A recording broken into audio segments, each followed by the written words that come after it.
우리 하나님 앞에 찬양드리겠습니다.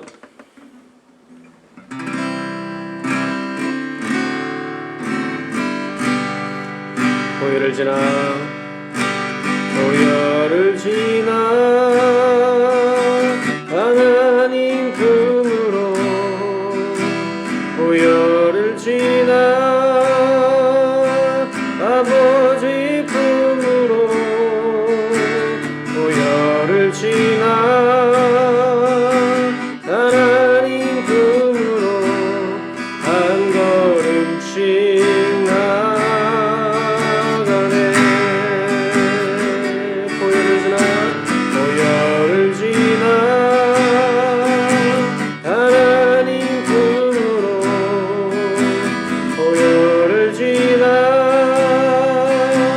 아버지 품으로 보혈을 지나 하나님 품으로 한 걸음씩 나가네. 존귀한 주 보혈이 내 영을 새롭게 하시네. 존귀한 주 보혈이 내 영을 새롭게 하네. 보혈을 지나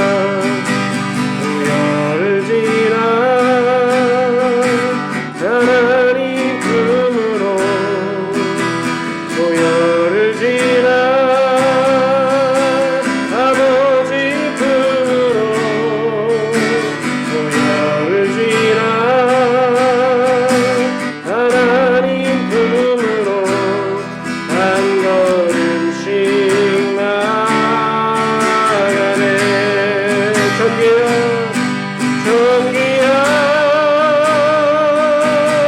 주 보혈이 내 영을 새롭게 하시네. 존귀한 주 보혈이 내 영을 새롭게 하네. 존귀한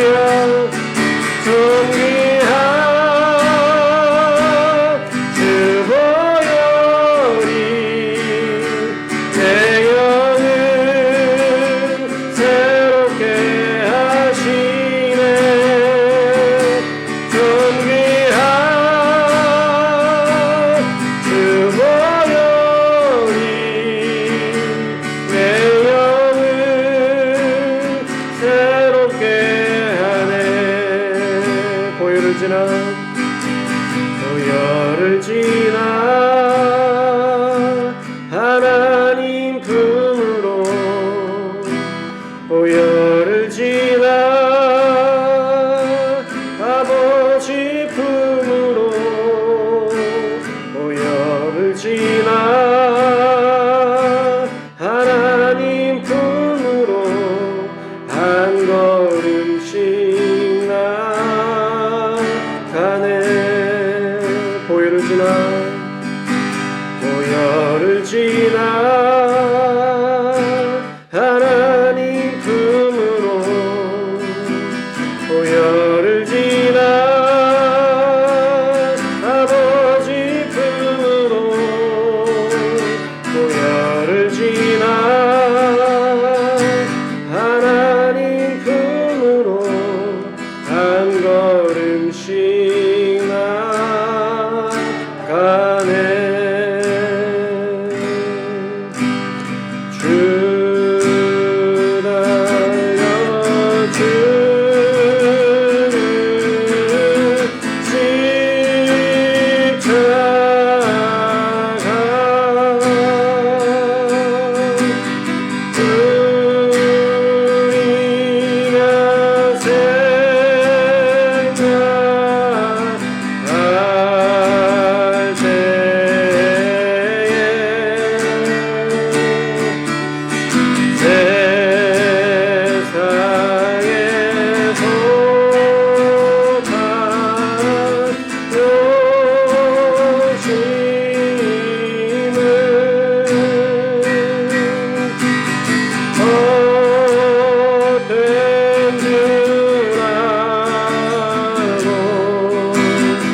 주신 구주밖에는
오늘 우리에게 주시는 하나님의 말씀은 마가복음 11장 15절에서 19절까지의 말씀입니다.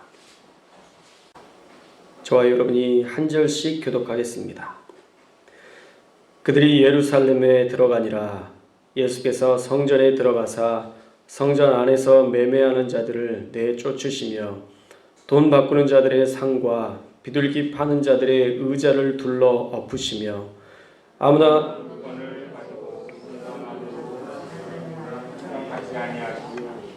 이에 가르쳐 이르시되 기록된 바 내 집은 만민이 기도하는 집이라 칭함을 받으리라 하지 아니하였느냐.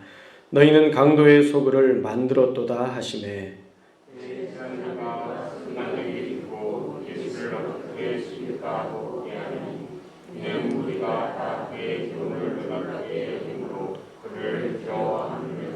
함께 읽겠습니다. 그리고 날이 저물매 그들이 성 밖으로 나가더라. 아멘.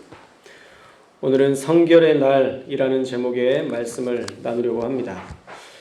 오늘 말씀을 보면 우리가 예수님을 생각할 때 평소 때 자주 접할 수 없었던 모습을 우리에게 보여주고 계십니다. 예루살렘에서 화려하게 입성하신 후에 왜 굳이 많은 사람들 앞에서 화를 내시면서까지 메시아로서의 화려한 등장에 물을 끼얹을까 하는 아쉬움을 가질 수 있습니다. 그러나 이 성전 청결에 관한 말씀은 요즘 신학자들의 주장으로는 한 번이 아닌 두 번이 아닌 한 번이라는 견해도 있고, 또 만약 성경에 기록된 대로 두 번이라고 한다면 왜 예수님이 그렇게까지 성전에서 화를 내셔야 했는지, 오늘 말씀을 들으면 분명히 알 수 있을 것입니다. 저는 신학자들의 주장과는 다르게 두 번의 성전 정화 사건이 있었다고 봅니다. 요한복음 2장 공생의 초반부에 분명히 기록되어 있고 오늘 본문 공생의 후반부에 기록된 사건으로 너무 극명하게 그 시기가 구분되어 있기 때문입니다. 뭐가 정확하다 말할 수는 없겠지만 한 가지는 확실합니다. 예수님께서 그렇게 화를 내실 정도로 성전이 그만큼의 제 기능을 하지 못했다라는 것이고 두 번의 사건이라고 했을 때 예수님의 공생의 시작부터 마치는 날까지 그 타락은 여전히 지속되고 있었다라는 것을 보여주고 있습니다. 오늘 말씀에서는 예수님께서 예루살렘 입성 후에 성전에 들어가셔서 매매하는 자들을 다 내쫓으시고 돈 바꾸는 자들의 상과 비둘기 파는 자들의 의자를 둘러 엎으시며 아무 물건이나 가지고 다니시는 것을 허락하지 아니하셨다라고 15절에서 16절까지 말씀하고 계십니다. 그 당시에 성전이 하나님을 온전히 예배하는 예배의 처소가 되었어야 했는데 옥련시장의 그런 북적임처럼 바쁘고 분주하기만 했던 것입니다. 아쉽게도 하나님에 대한 깊은 사랑과 또한 진정한 믿음은 찾아볼 수 없었던 것이죠.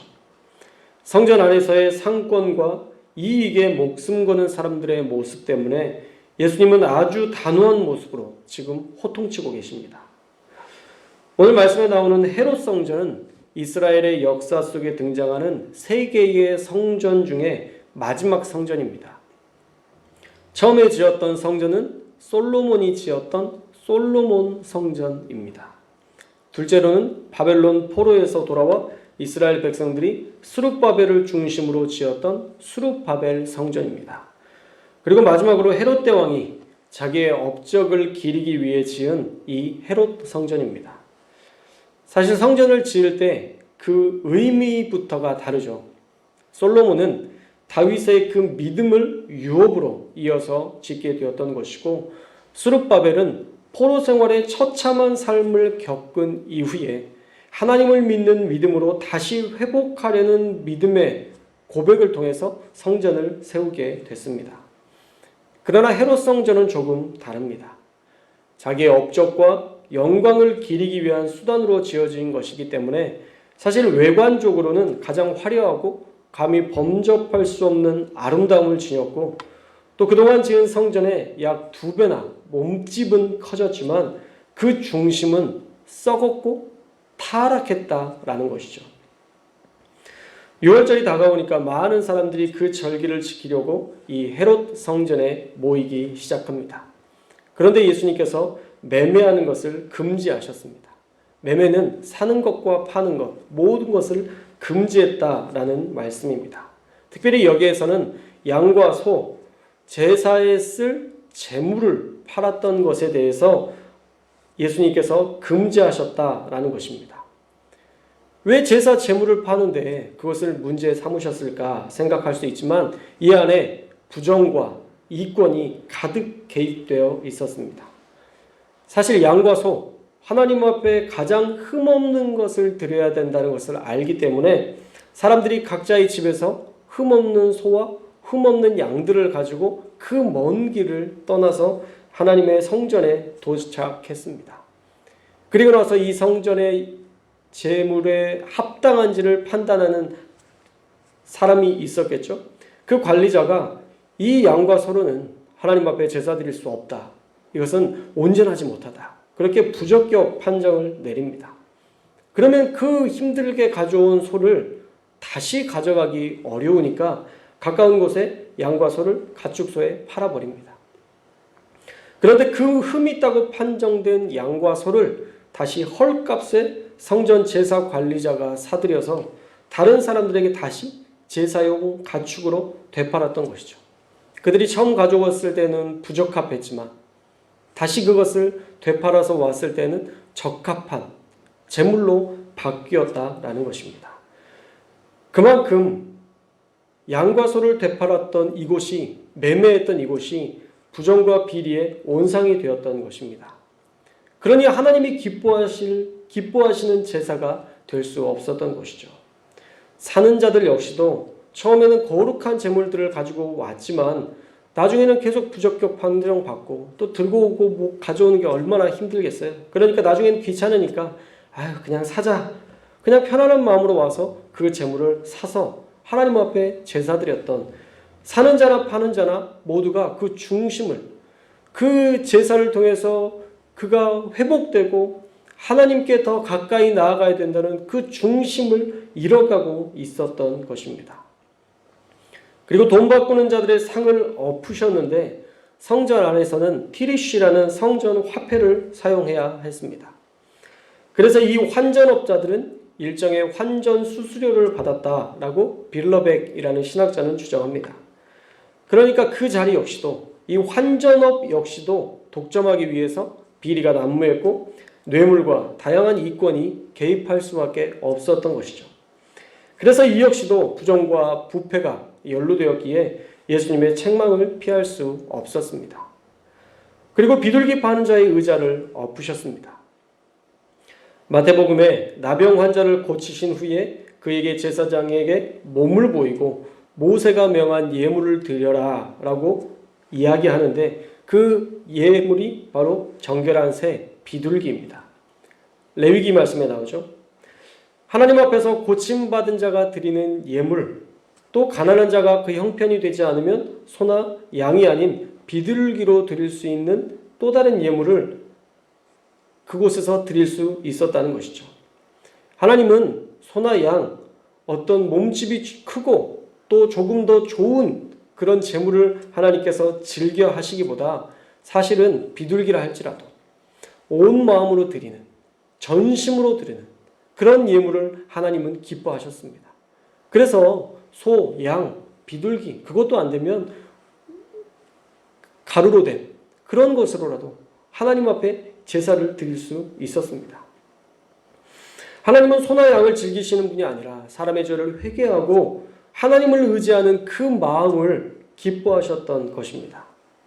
그런데 이 성전에 하나님을 예배하는 하나님을 향한 진실한 사랑이 느껴지는 그런 모든 모습들이 다 사라져 버렸습니다.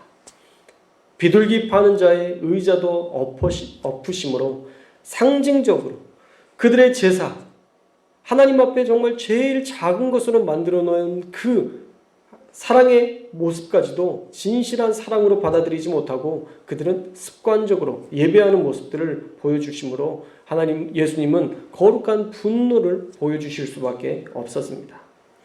그리고 16절에 아무나 물건을 가지고 성전 안으로 지나다님을 허락하지 않으셨다라고 말씀하시는데 성전에 관련된 것을 파는 것 외에도 어쩌면 다양한 물건과 일상생활에서 필요한 것을 팔았을 것으로 추정해 볼 수 있습니다. 우리만 해도 그렇잖아요. 사실 어떤 행사가 있다고 하면 다양한 아이스크림도 팔러 오고 먹을 것도 팔러 오고 돈이 된다라고 하면 많은 상권들이 살아나잖아요. 이 성전 역시도 그랬다는 것이죠. 성전의 원래 기능, 하나님 앞에 제사를 드리며 죄를 회개하고 하나님께 기도해야 하는 그 본래 목적은 잃어버리고 오직 돈과 이익, 형식적 예배만 남아있는 현실을 마주 대하시면서 예수님은 거룩한 분노로 그렇게 성전 정화를 하셨던 것입니다. 그러면서 예수님은 당신의 의도를 분명히 보여주십니다.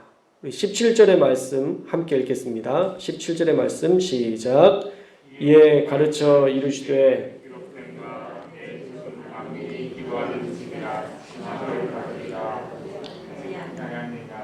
너희는 강도의 소굴을 만들었도다 하시네. 아멘. 자, 이 말씀은 이사야와 예레미야에서 나오는 말씀을 합해서 예수님께서 말씀하시는 거예요.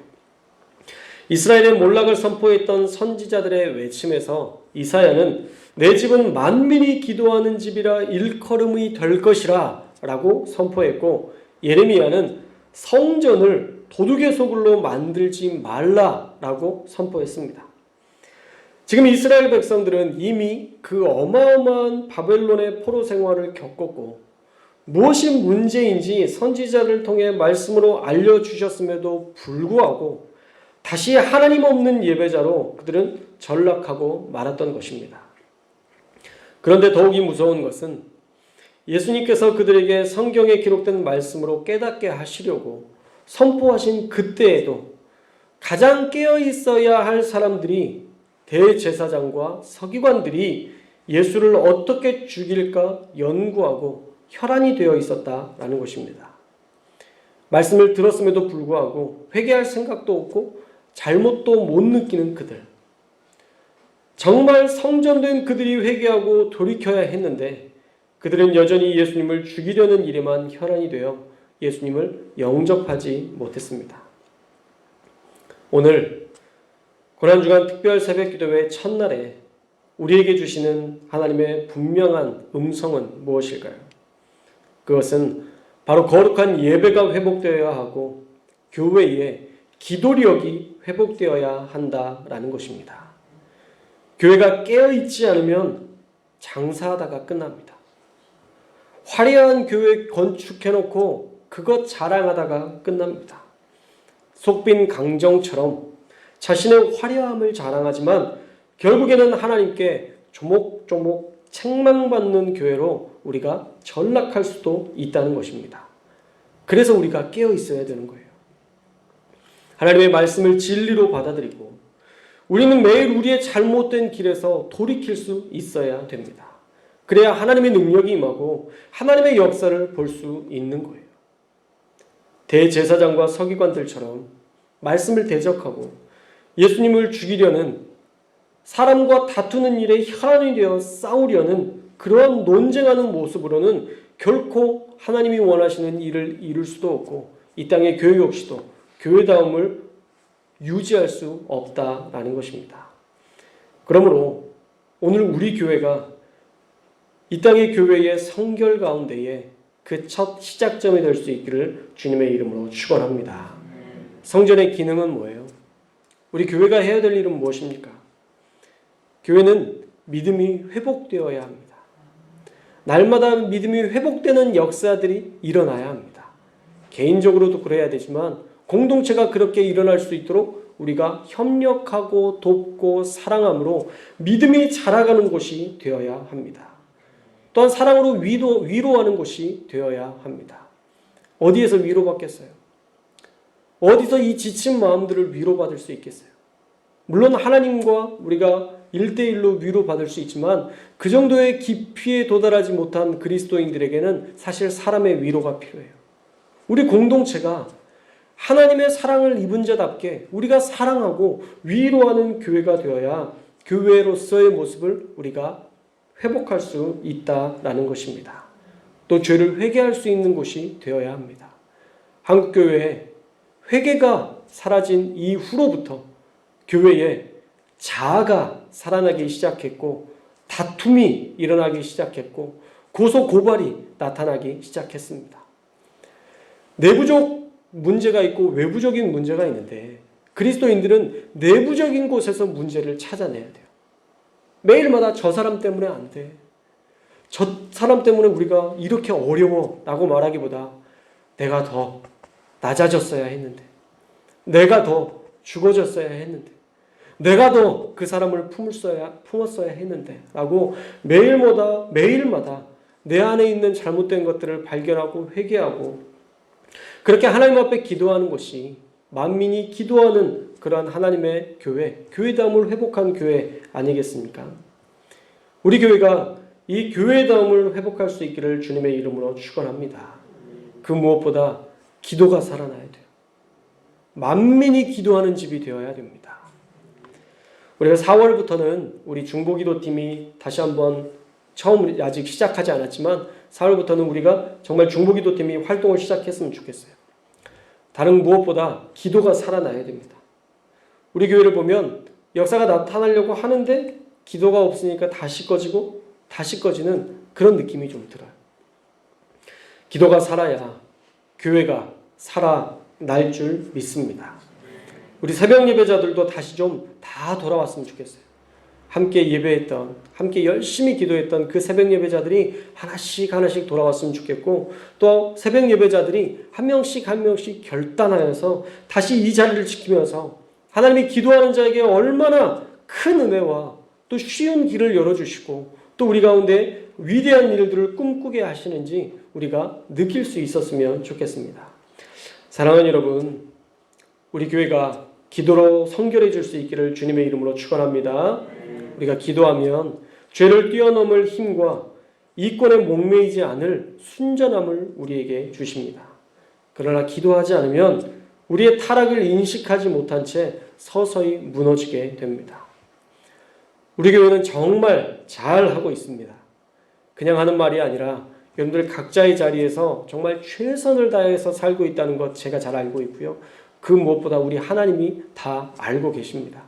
피곤한 중에도 이 새벽 예배의 자리를 지키려고 하는 그 몸부림, 하나님이 얼마나 기뻐하시는지 여러분의 삶에서 내가 너를 기뻐한다, 내가 너를 사랑한다 라는 그 음성뿐만 아니라 여러분에게 평안함과 또한 풍성함으로 채워주시는 위대한 은혜 경험하게 될 줄로 믿습니다.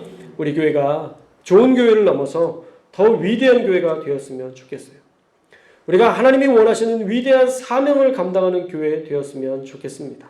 이 땅 가운데에 성결이라는 그 귀한 진리를 지키기 위해서 몸부림침으로 살아가는, 그래서 마침내 주님께 예수님 시대에 하셨지 못했던, 예수님 시대에 이루지 못했던 이 성전 정화 사건이 우리 교회에서, 우리 교회를 시작으로 놀라운 기적적인 성결의 역사들이 또한 나타날 수 있기를 주님의 이름으로 축원합니다. 우리 부정한 자가 깨끗해질 수 있는 방법은요, 말씀과 기도뿐이에요.